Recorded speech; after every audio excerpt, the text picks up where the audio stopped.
On est ici donc devant la tour Magdala qui est en fait un jeu de mots de la Bessonnière puisque Magdala en hébreu veut dire tour, donc il y a un petit clin d'œil humoristique peut-être.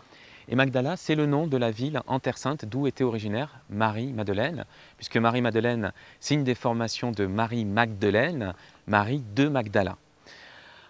Sur cette femme, et je pense que c'est pour ça que c'est important de se déplacer, de ne pas seulement lire des livres sur Anne Château, sur Marie-Madeleine, mais de venir sur les lieux, de les ressentir, parce qu'on touche ici à une dimension que les mots ne peuvent pas retransmettre.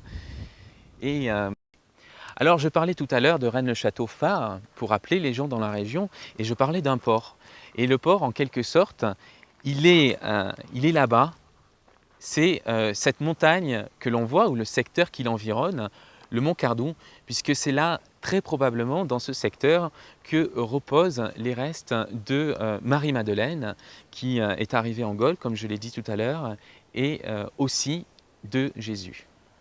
Alors comme je l'ai dit tout à l'heure, c'est important, je pense, de se rendre sur les lieux pour s'imprégner de ce qu'ils dégagent.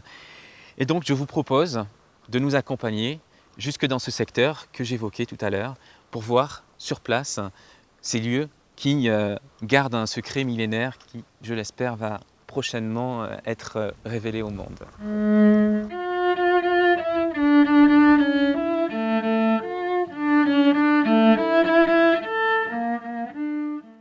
Puisqu'en effet, d'après les évangiles, le corps de Jésus, 3 jours après avoir été mis au tombeau, a disparu.